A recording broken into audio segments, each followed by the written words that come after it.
In the early 20th century, a young man named Abdulaziz ibn Saud is determined to reclaim his family's lost kingdom. Born in 1876, Abdulaziz grew up in exile in Kuwait after his family, the House of Saud, was overthrown by the rival al-Rashid clan. In 1902, at the age of 26, he embarks on a daring mission to recapture his ancestral home, Riyadh. Leading a small band of warriors, he launches a surprise attack on the Masmak fortress, seizing control of the lost city his family used to rule. In the early days of the 20th century, Abdulaziz's victory in Riyadh meant little to that era's Western power. Abdulaziz ibn Saud was still just a regional warlord. But Abdulaziz's ambition is far greater. With Riyadh reclaimed, Abdulaziz begins to consolidate power across Najd, the heart of Arabia. Starting any war requires a lot of money to fund campaigns and someone who can acquire the resources needed to make it happen. For Abdulaziz ibn Saud, that person was Abdulaziz al-Sulaiman. Suleiman is Abdulaziz ibn Saud's most trusted financial advisor. In the early years of Abdulaziz ibn Saud's conquest, money was hard to come by. Suleiman played a key role in raising funds, securing loans, and gaining financial support from local merchants, regional leaders, and allies. Money was crucial in building alliances and keeping loyalty of different tribes in the Arabian Peninsula. Through diplomacy, alliances, and strategic marriages, Abdulaziz ibn Saud unites warring tribes under his rule. By 1921, he defeats the al-Rashid family, securing his hold over Central Arabia. His conquest spreads to the Hijaz, the region housing the holy cities of Mecca and Medina. And by 1925, he finally brings the Hijaz under his control. On September 23, 1932, Abdulaziz ibn Saud proclaims the birth of the Kingdom of Saudi Arabia, making himself the undisputed king of the new desert nation.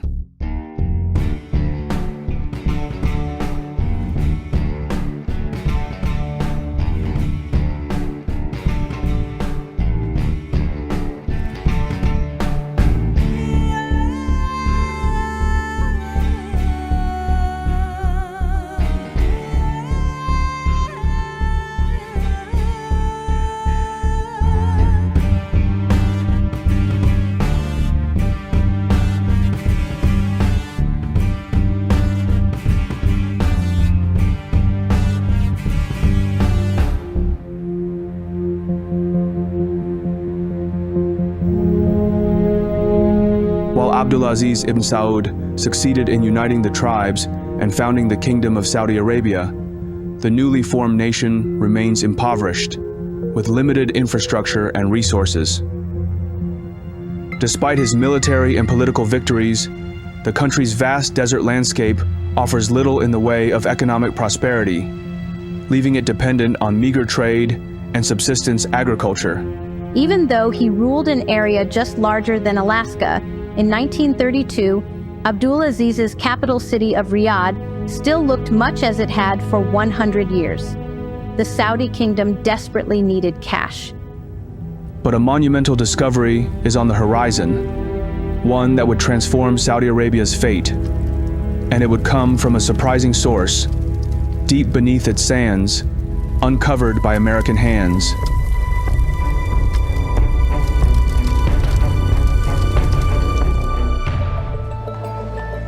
With the establishment of the Kingdom of Saudi Arabia, the biggest oil company in America realizes that this could be a great opportunity.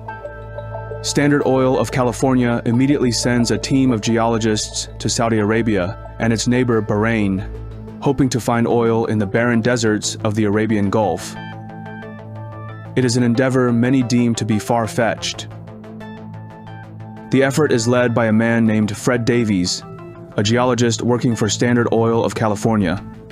While Davies knows the potential to profit is unprecedented, he also understands the immense uncertainty and challenge. The Arabian Peninsula was mostly unexplored and considered unlikely for finding oil. Many geologists believed that the oil-rich fields in Iraq, Iran, and Kuwait were exceptions, making them doubt the potential for oil elsewhere in the region.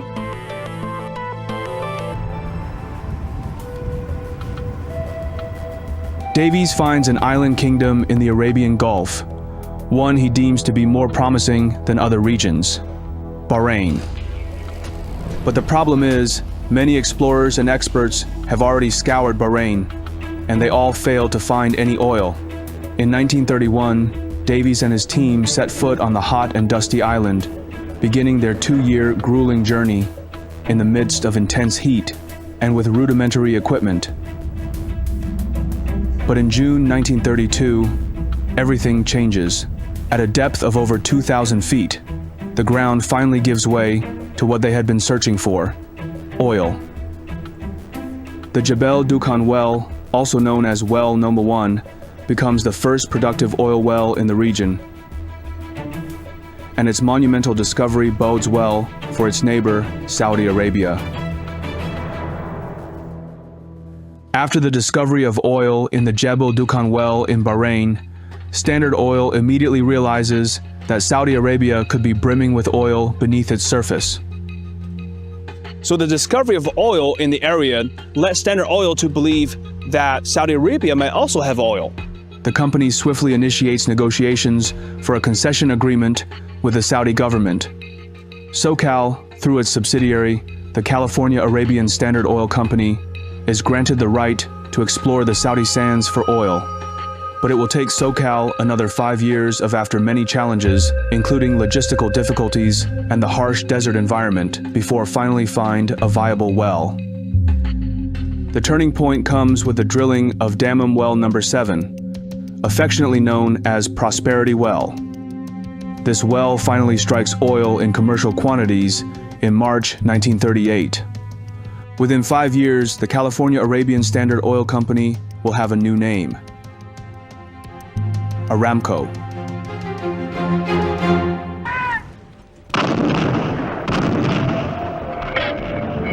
Aramco's oil production continues to operate at increasing speed, despite World War II. And the success was largely due to the industrial capabilities of Americans. They played a crucial role for not only extracting oil, but also creating the infrastructure needed for large-scale oil production in Saudi Arabia.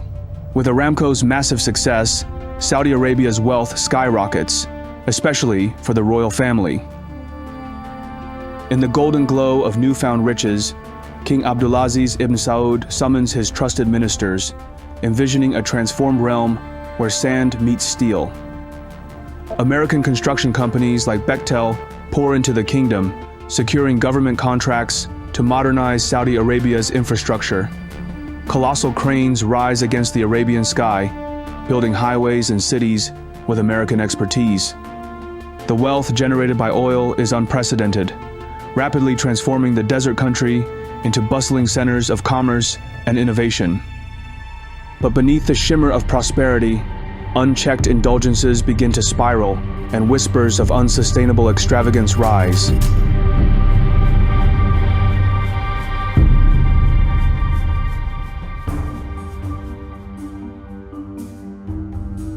J. Rives Childs has been the first U.S. ambassador to Saudi Arabia since 1946, and quickly becomes an important asset in the Middle East due to his unique diplomatic approach. Childs himself cultivated what he described as an unusually close relationship with the king during his nearly 4 years of service. On one of my visits to his capital, the king went so far as to propose through one of his ministers that I accept a slave girl in my quarters during my stay. So significant a compliment was almost unprecedented, since the Muslim generally regards with abhorrence physical possession of a Muslim woman by an infidel. Despite the massive success of Aramco and the wealth it has generated to Saudi Arabia, Childs soon receives some alarming news. In an urgent meeting with Aramco's chief representative, Childs learns of a substantial loan Aramco has approved for the Saudi government, $6 million, interest-free. Childs quickly called Washington, and they found out that the king and the court had spent way more money than expected. A tribal leader in Arabia needed to demonstrate his strength and control on a continuing basis by providing for the tribe financially. Abdul Aziz saw his kingdom as a giant tribal confederacy that he had painstakingly crafted and diligently bought, married, and fought into submission. Maintaining order throughout the vast territory was best accomplished by maintaining the traditions that had worked for generations. The Americans realize that if the kingdom continues its spending spree, it could face bankruptcy and social unrest, jeopardizing U.S. financial interests. But what happens next will catch them completely off guard. The relationship between Saudi Arabia and the United States has come to a critical moment. With an ever-increasing demand for more profits from Aramco, King Abdulaziz ibn Saud threatens to nationalize Aramco, an action that would prove perilous for both parties. On November 28, 1950, they are forced to sit at the negotiation table. There's no doubt that if the country faces a financial crisis due to poor fiscal policies, it could also lead to social instability, which might even threaten King Abdulaziz's rule. This will be a major risk factor for the shareholders of Aramco. But for the King of Saudi Arabia, he needs the ever-growing funds for different purposes. Military superiority was only part of the battle. A tribal leader in Arabia needed to demonstrate his strength and control on a continuing basis by providing for the tribe financially. This meant responding to the needs and bequests of his people promptly and with gifts, justice, and cash. The negotiation lasts for a month, and neither party wants to compromise. Ever since the establishment of Aramco, the company has taken the majority share of the profits. But now, King Abdulaziz ibn Saud makes a bold demand. He wants 50% of the profits because he believes that is the only fair arrangement. For Aramco, giving away 50% of its profits will severely affect the company's expansion plan, significantly slowing its growth and reinvestment. And the US government also believes it is more important in the long term to keep its Saudi business partner happy than to try and maximize profits for now. They came out with a very clever arrangement. Aramco decided to give 50% of its profits to Saudi Arabia. At the same time, the US government allowed part of these profits to be claimed as a foreign tax credit, giving Aramco's a significant tax break. This arrangement came at a big cost to the US government's tax revenue, but it gave both Saudi Arabia and America enough financial incentives to keep the relationship stable and profitable. The Saudis used the Americans' misperceptions of them as unintelligent, greedy, and unmotivated to their own advantage in this situation. Suleiman and his deputies deliberately led the Americans on, telling them what they wanted to hear and temporarily placating them until the time was right.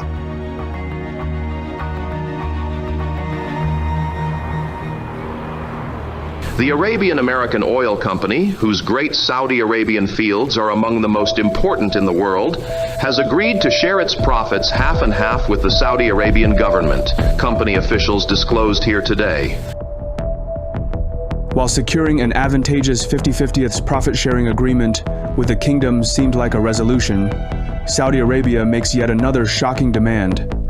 Despite receiving $110 million in 1950 from the Aramco profit-sharing agreement, Finance Minister Suleiman makes an unexpected request. He now demands Aramco to pay in advance on the following year's payment. At this time, the king was getting older, and he slowly started passing on responsibilities to the Crown Prince Saud, who had been chosen to succeed him. But Crown Prince Saud has a spending problem. Saud turned out to be a weak leader. He wanted to please, and the person he most sought to please was himself, generally with extravagant luxuries, opulent palaces, and copious amounts of food and drink. Afraid that the king and his crown prince might make rash decisions that could harm Aramco's operations, the company decides to arrange a loan of hundreds of millions for the Saudi royal family from the Export-Import Bank of America.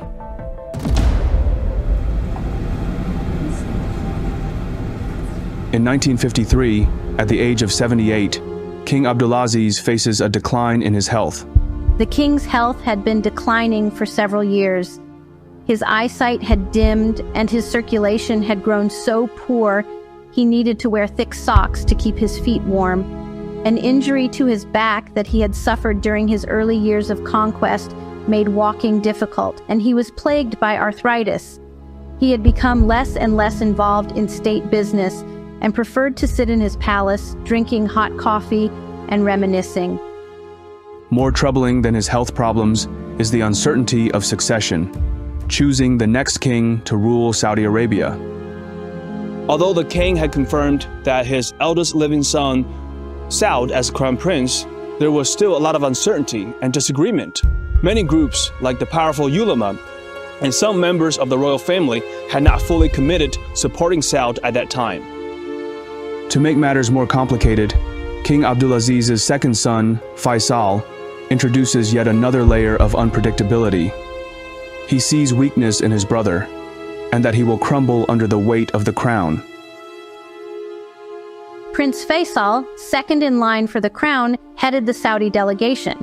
Although he was King Abdul Aziz's second oldest living son, he was widely known in both Saudi and American circles as more capable than his older brother, Saud. He had traveled extensively at the bidding of his father. Amid the succession uncertainty, King Abdulaziz ibn Saud succumbs to his illness and passes away on November 9, 1953. King Ibn Saud of Saudi Arabia, who won a desert kingdom with his sword and huge revenues by shrewd oil leases, died today after a long illness. King Abdulaziz's passing leaves a void that will be felt for generations. His conquest and unification of the nation were monumental achievements. But his greatest triumph was guiding the country to prosperity through the wealth of its oil, a vision now etched into the skylines of modern cities and reflected in the lives of a thriving people. But his death threatens to unleash massive turmoil, as the transition of power in the Middle East has often been marked by bloodshed and catastrophe. To make matters worse, at the time of the king's death, Crown Prince Saud is away, making a public appearance in Jeddah. King Abdulaziz dies before Saud can return to Taif. This brief moment of power vacuum creates a golden opportunity for Faisal to assert his dominance and potentially declare himself the king of Saudi Arabia. But Faisal does the unthinkable. Upon Saud's return, Faisal makes a shocking decision. He pledges his support to Saud, offering him a ring from their father's hand as a symbol of his loyalty. This gesture sets an example, prompting the court to follow suit and pledge their allegiance to Saud as the new king of Saudi Arabia. Emir Saud, the new king of Saudi Arabia, was crown prince from 1933 until the death yesterday of Ibn Saud, his father. The decree fixing his succession was signed by all members of the Royal High Council when he became crown prince. He is 52 years old.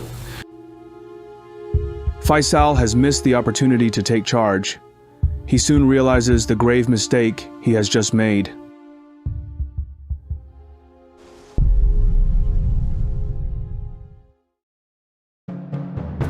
After the seemingly smooth transition of power from King Abdulaziz to King Saud, the nation's economic situation quickly deteriorates. By early 1958, the kingdom was on the brink of a serious financial crisis. The country was in debt, and Saud had directed the treasury to print currency to pay for the new government buildings he had decreed should be built. There was rapid inflation. And soon, a political crisis erupts. Despite his inner conflict about challenging his older brother, Faisal feels a deep sense of responsibility to ensure the survival of his family's rule and the kingdom. In early 1958, after securing the support of his fellow princes, Faisal takes control of the government. In early 1958, Faisal, having had enough of his brother's fiscal irresponsibility and concerned for the survival of Al Saud's rule, staged a bloodless palace coup. Faisal was one of the great leaders I met. Faisal كان باهية. صخرة قوية. But when Faisal makes a visit to the Treasury Department, he makes a distressing discovery. He realized that the Saudi government had almost completely run out of the treasury reserves. The gold vaults were nearly empty. Faisal fires the finance minister and takes on the role himself, and he immediately implements strict austerity measures for the country. And what they're demanding of them is what they're calling austerity. Two things. One, cutting government spending, which is what a company does. What does a company do when it can't pay its debt? It fires people, it cuts spending, it sells plant and equipment, it raises money by shrinking. But then the other side is raising taxes and increasing regulations. Faisal understands that such actions will not make him a popular ruler. But he knows it is crucial for the country to endure short-term hardships in order to recover from the financial problems exacerbated by the previous administration. A period of relative economic austerity in Saudi Arabia was predicted by Middle Eastern diplomats today. They said this would be part of a determined effort by Crown Prince Faisal to straighten out the kingdom's finances. One of Faisal's key measures is to reduce the profit-sharing agreement with Aramco, which means that his fellow princes and tribal leaders receive a smaller share of the profits. This decision risks losing their support and weakening his position. The powerless King Saud sees this as an opportunity for a comeback. In 1961, Faisal establishes a comprehensive budget for the government, understanding that while the recession will eventually pass, the government must maintain a disciplined, frugal approach to spending. For the budget to take effect, Faisal still needs King Saud to sign off on it, an action that was once merely a rubber stamp formality. With the backing of a faction of princes seeking more money and a bigger budget for themselves, King Saud makes a shocking decision. He refuses to approve Faisal's budget. To Faisal, this is a betrayal of the highest order, leaving him no choice but to resign as finance minister in protest. King Saud is now restored to full power. Faisal knows that his financial policies have prevented the nation from collapsing entirely. He also understands that it's only a matter of time before another opportunity arises, and when it does, he will be prepared to act decisively, this time without mercy. King Saud's extravagant lifestyle finally takes a toll on his health. In late 1961, he seeks medical treatment in Boston, United States, and later in Europe. His extended absence abroad presents a clear opportunity for Faisal. Faisal took advantage of his brother's absence as stepping stones to regain his power. During his brother's absence, Faisal fired Talal, the finance minister and a close ally of King Saud. And Faisal doesn't stop there. He slowly removes most of the Saud's allies, including Tariqi. By 1963, as Faisal's influence continues to grow, it becomes clear that King Saud's reign is weakening. Eventually, Faisal realizes that a decisive action has to be taken, one that seems all but inevitable.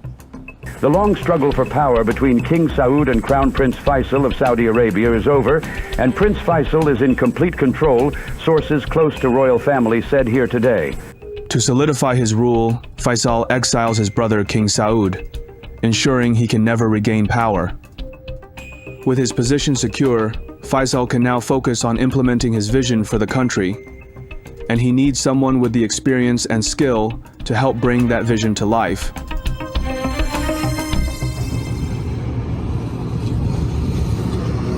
Saudi Arabia is on the rise. The discovery of oil has completely transformed the nation. Aramco has brought immense wealth to the country, wealth on a scale never seen before. A significant portion of this wealth goes into building infrastructure and modernizing the nation. But the Saud family still lays claim to much of it.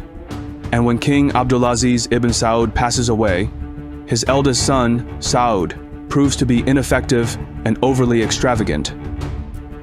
Under King Saud's leadership, the country plunges into a financial crisis due to rampant overspending.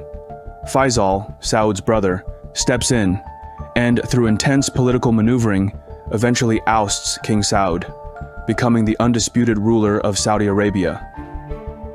Faisal vows that under his reign, the country's finances will be managed with wisdom and foresight. But to do that, he needs someone smart and capable to serve as the finance minister.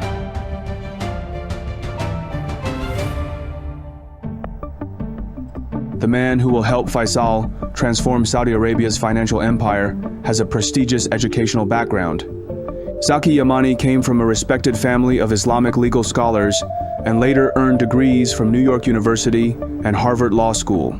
Aramco's Division of Arabian Affairs, a department responsible for gathering and disseminating information on important Saudis, described Yamani as a personable young lawyer of 31 years old, with considerable legal background and some practical experience in public administration.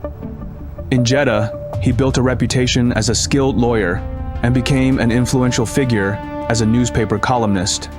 I didn't know it then, but Faisal was reading my articles very carefully. I later discovered that he used to read everything I wrote. Yamani was a friendly and moderate person. He rarely started any confrontations, preferring to influence others slowly and gradually to get what he wanted. And more importantly, he had a good relationship with the Aramco executives.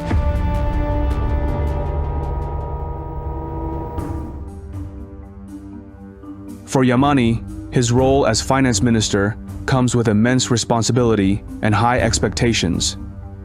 He understands King Faisal's ambitions and is determined to make them a reality. Yamani knows that the most critical driver of Saudi Arabia's prosperity is Aramco, and to secure the nation's future, Saudi Arabia must increase its control over the company. But he realizes that the Americans will not give up ownership willingly. A long-term strategy is necessary. Yamani did not reveal his vision for Saudi Arabia's oil industry until a conference in Beirut in 1968, where he openly declared that Saudi Arabia desired a 50% share in Aramco. He explained this desire not in terms of Tariqi's Arab nationalism, but rather as the best way for Aramco shareholders to guarantee their long-term interests. During the meeting, Yamani makes a bold declaration, demanding half ownership of Aramco.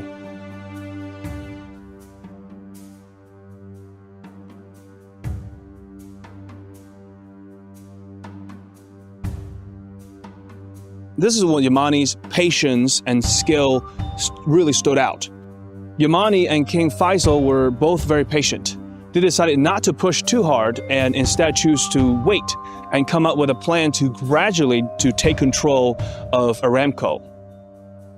Over the next few years, Yamani skillfully negotiates with Aramco, gradually purchasing shares in the company. By 1972, Saudi Arabia acquires a cumulative 25% stake in Aramco. But for King Faisal, this is not nearly enough. Soon, a once-in-a-lifetime opportunity will present itself, giving them the chance to take full control of Aramco.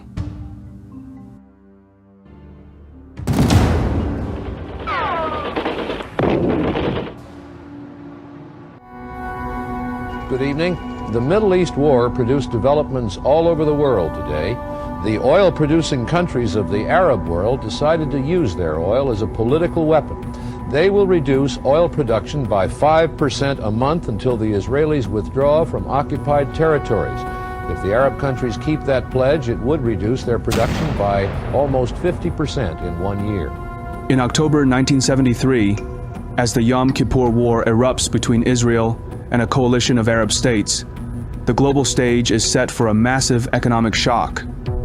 In retaliation for Western support of Israel, Arab oil-producing nations impose an embargo, drastically cutting oil exports to the US and Europe.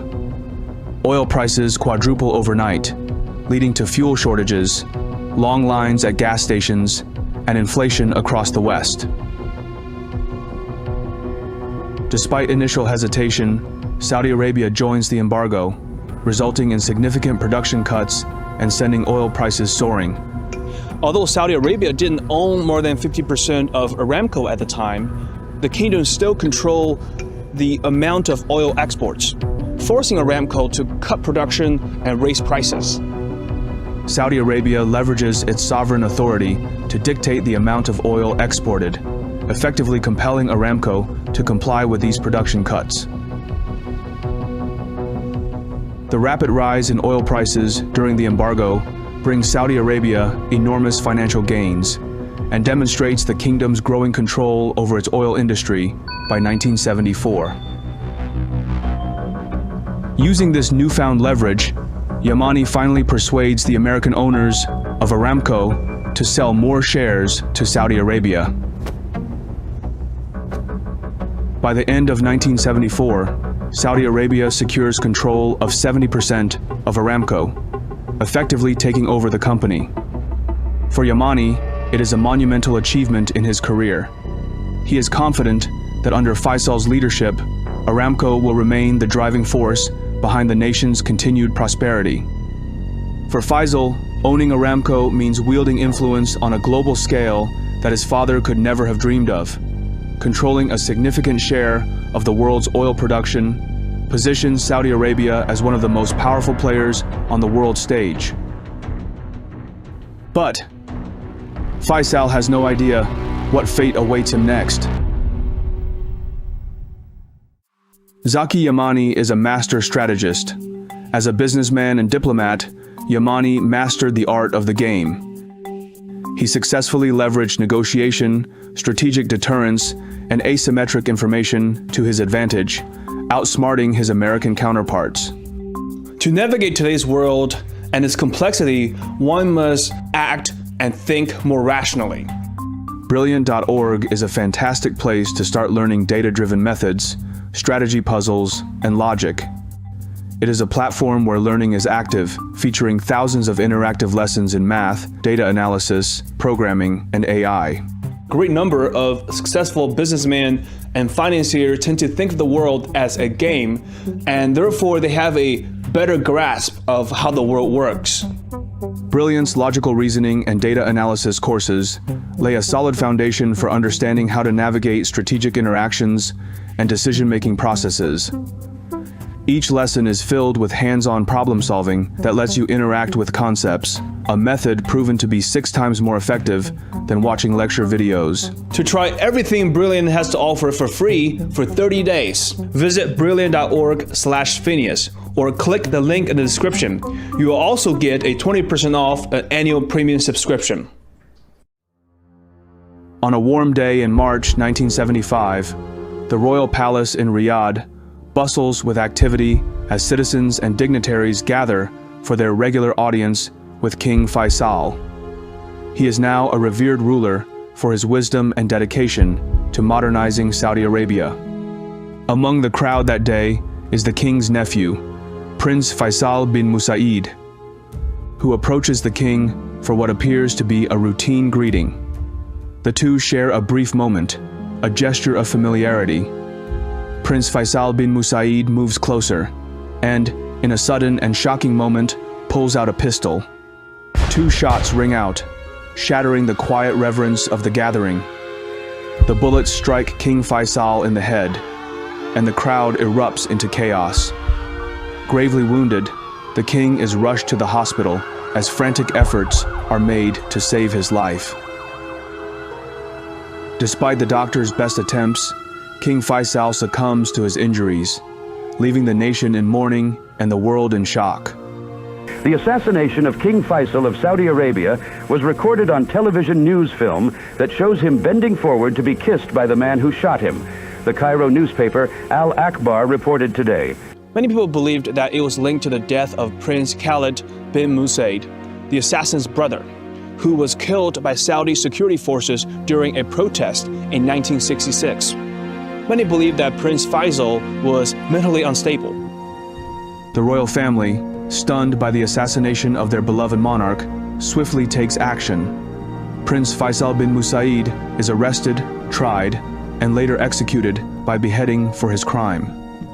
The loss of King Faisal marks the end of a pivotal era in Saudi Arabia, as he had been a key figure in modernizing the nation and strengthening its global influence. The nation mourns deeply for its fallen king, whose legacy leaves an indelible mark on the Arab and Islamic world. After the assassination of King Faisal in 1975, his half-brother, Crown Prince Khalid bin Abdulaziz Al Saud, succeeds him as King of Saudi Arabia. He knows he must honor his late brother by continuing his efforts to modernize the country. For Yamani, the passing of King Faisal is a significant blow to their plan to fully take over Aramco. Little does Yamani know, his own journey will also take a dark turn. 6 terrorists, their weapons concealed in sports equipment bags, burst into a meeting of the Organization of Petroleum Exporting Countries here yesterday, shot 3 persons to death with submachine guns, and held at least 60 people hostage. On December 21st, 1975, a group of 6 terrorists, led by the infamous Venezuelan revolutionary Carlos the Jackal, Ilit Ramirez Sanchez, storms an OPEC meeting at the Vienna headquarters. Armed and highly organized, they seize 80 hostages, including Ahmed Zaki Yamani and Iran's oil minister, Jamshid Amuzagar. After 2 days of tense negotiations, the terrorists transport the hostages to Algiers, where Yamani is eventually released unharmed, despite the constant threat of assassination. A band of pro-Palestinian terrorists who shot their way into the Vienna headquarters of the World Oil Cartel Sunday and seized 11 oil ministers and about 80 others as hostages released their remaining captives early today and surrendered in Algiers. Yamani's brush with death leaves a profound impact on him. A man of deep faith, he believes that Allah spared him for a purpose. Now, more determined than ever, he is committed to fulfilling King Faisal's vision, completing the takeover of Aramco and transforming Saudi Arabia into one of the most powerful nations on earth.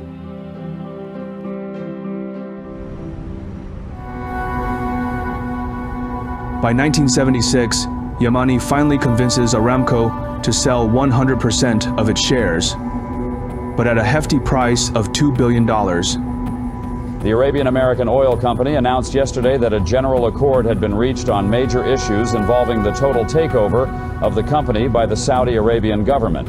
Observers at the time did not understand why the American shareholders were willing to entertain negotiations to sell their shares. Well, the truth is, so long as the Americans could negotiate continued access to Saudi oil for at least a while, they could abide by Saudi ownership.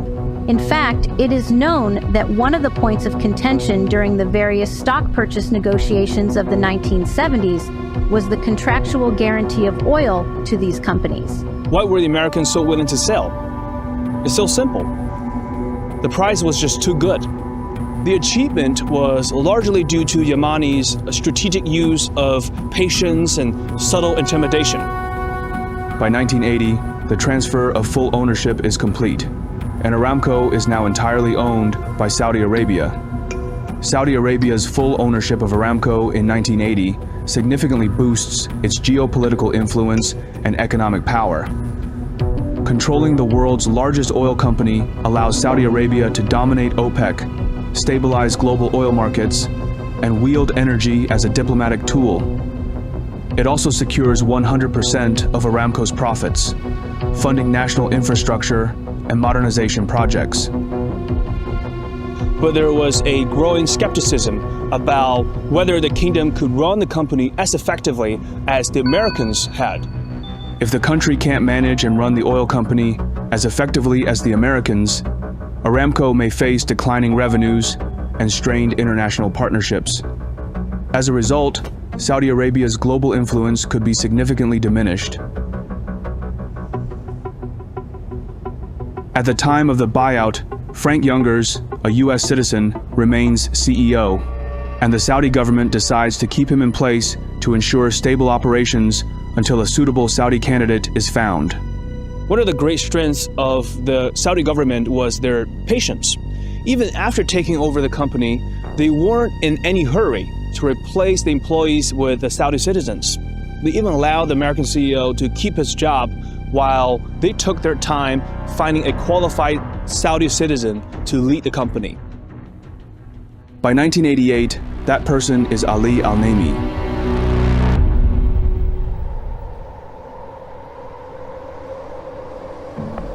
The man destined to lead Aramco to greatness comes from a unique background. Ali Al-Naimi was born in 1935 in Saudi Arabia. But from a very young age, he already began his career at Aramco as an office boy in 1947. Over the years, he steadily worked his way up the company while pursuing his education in the US, earning a degree in geology from Lehigh University and a master's from Stanford University. Naimi was one of the first Saudis to rise through Aramco's ranks.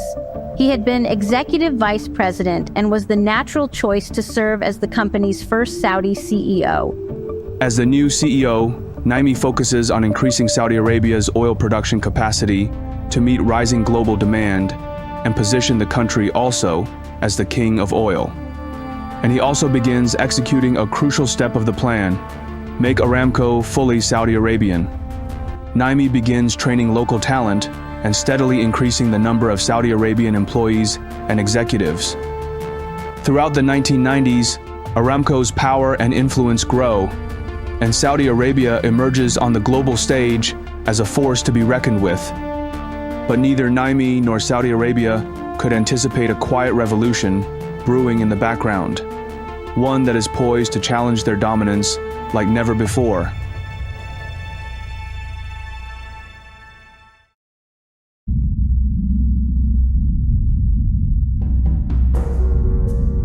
In the early 2000s, deep beneath the United States lay a vast untapped resource, shale oil and gas, trapped in dense rock formations. For decades, it seemed too difficult and costly to extract, but a small group of pioneering engineers and geologists refused to accept this limitation, and their persistence would soon reshape the global energy landscape. The breakthrough came with the perfection of two technologies: hydraulic fracturing, or fracking, and horizontal drilling. Fracking involves injecting a mixture of water, sand, and chemicals into shale rock at high pressure, creating tiny cracks that allow oil and gas to escape. Combined with horizontal drilling, which extends wells across vast shale layers, these techniques significantly increase the surface area from which hydrocarbons can be extracted. Though both technologies existed, it wasn't until the early 2000s that their combination began to unlock shale's true potential. The first major breakthrough occurred in Texas's Barnett Shale, where independent oilmen like George Mitchell refined fracking techniques. By 2003, these methods were producing oil and gas at unprecedented levels. Despite the growing competitive pressure from shales, Naimi makes a grave error by dismissing the threat of shale. Throughout this fracking boom, Ali Al-Naimi said he was not concerned. An energy journalist who covered OPEC recalled asking him several times about the growth of shale oil production. Naimi always said, "No, it's not a threat. I'm not worried about it." Soon, U.S. oil production is on the rise, rapidly catching up to Saudi Arabia's output. And the result for Aramco is catastrophic.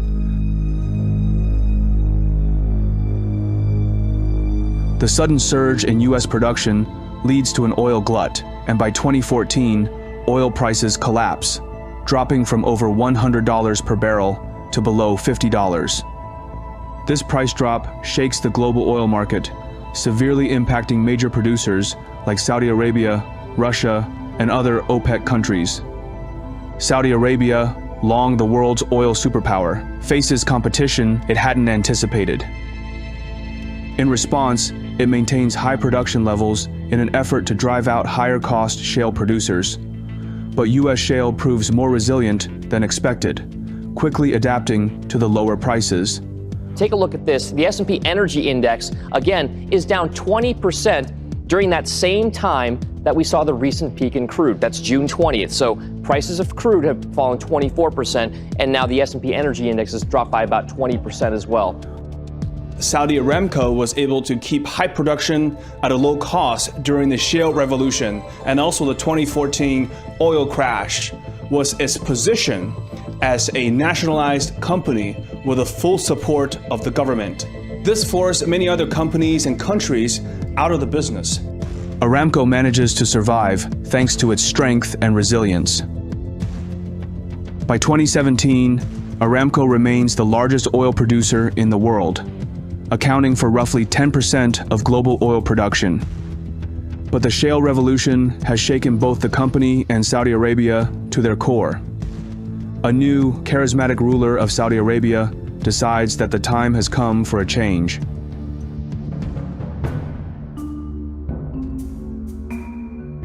Crown Prince Mohammed bin Salman, born in 1985, is the eldest son of King Salman's third marriage. He quickly rises to prominence within the royal family, becoming Crown Prince in 2017 after his father assumed the throne in 2015. His ascent involves replacing his cousin, Crown Prince Mohammed bin Nayef, as the heir apparent, a move that consolidates MBS's power. Saudi Crown Prince Mohammed bin Salman has detained his uncle, two cousins, and a former crown prince, accusing them of plotting a coup. The move is being seen as an attempt to remove potential rivals to his succession to the throne before his father dies or abdicates. Two of them have consistently been mentioned as potential replacements for the crown prince. Securing his power, MBS launches an ambitious plan to modernize Saudi Arabia's economy through the Vision 2030 initiative. نعتمد بحول الله اليوم استراتيجية صندوق الاستثمارات العامة 2021 إلى 2025 التي تمثل مرتكزا رئيسيا في تحقيق طموحات وطننا الغالي نحو النمو الاقتصادي ورفع جودة الحياة وتحقيق مفهوم التنمية الشاملة والمستدامة في مختلف القطاعات التقليدية والحديثة. This plan aims to reduce the kingdom's dependence on oil, particularly Aramco, by investing in other sectors like tourism, technology, and renewable energy. Among the Vision 2030 initiatives is a shocking decision. Saudi Aramco has made it official and taken the record for the largest, biggest IPO in history. A few moments ago, it confirmed $25.6 billion had been raised with an IPO. Now that in itself is not the biggest number, but extrapolate out the 1.5% sold to the total company and it makes Aramco the most valuable publicly traded company in the world. In 2019, the partial IPO of Aramco is launched, selling a small portion of the state oil giant to raise funds for these diversification efforts. After the 2019 IPO of Aramco, Saudi Arabia enters a new era of economic transformation. The sale of a small stake raises billions for Crown Prince Mohammed bin Salman's Vision 2030, aiming to diversify the economy beyond oil. While Aramco kept leading global oil production, the kingdom began to invest heavily in tourism, entertainment, and renewable energy. Mega projects like Neom, a futuristic city, show their move towards innovation. From its humble beginnings, Saudi Arabia rises from the